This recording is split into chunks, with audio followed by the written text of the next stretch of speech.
Ma'am अजे live तौरमने live तो नेटवर्क नुंगाइत्रे पट पट तटलेना आई वीडियो ओइन नमजरे मैम इन्फॉर्मेशन अमनि खक आई शेयर तौगे हाइदना लाइव तौरमने को अदो मैम तेंदंगना दम शेयर तौरगे अखोई हंदकी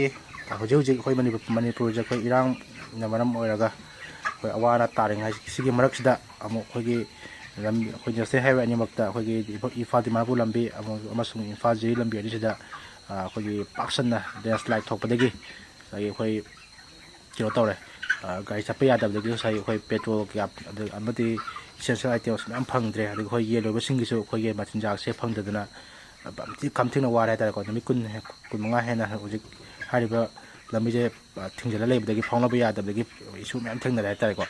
so do जी पेट्रोल फंगी फंगे क्यू लेपना पेट्रोल को हेंग हंगना ले को सो स्मार्ट तौदना माना रे अखोगे मचिनजाक सिंजु फंगदबदगे सागी येनजे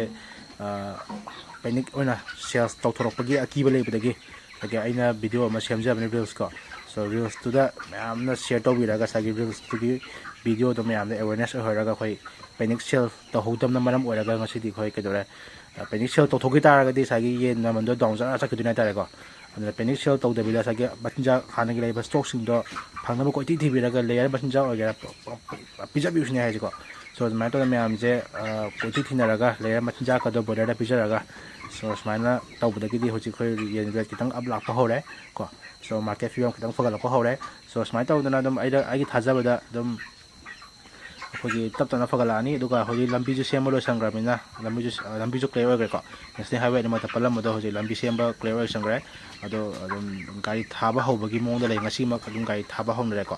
सो दना मचिन जासु दम यौरानी मैम दुगा येन वेसु होजि येन शॉर्टेज सु लैरबनी को येन शॉर्टेज सु लैरबनी दना येन वेसु दुम वाखलकनी होय तब तना दम वाखतपा हौरी को नमन पामंगा मंगाई चांगना दम काबा हौरे सो दो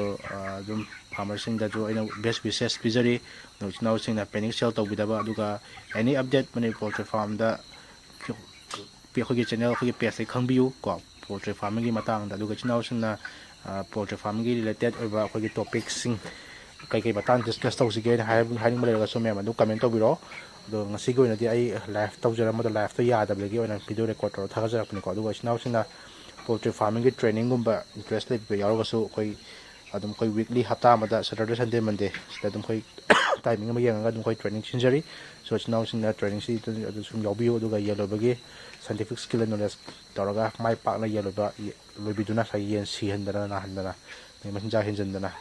दुगा याम हाइ सिंगना लोबगी पोतो मसु मैम दुगा स्किल तम थोपियो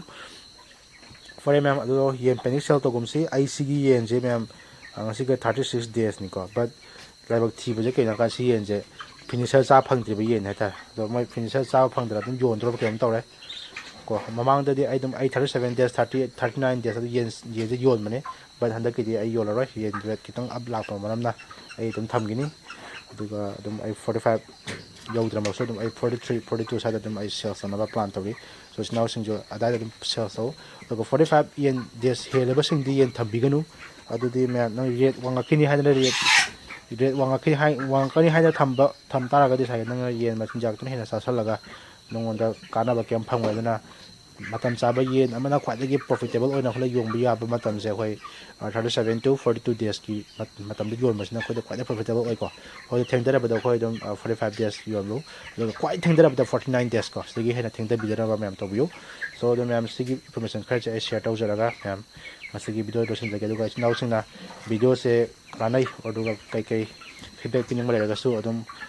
comment tawiramo ai mem comment le pajai aduga thank you for watching.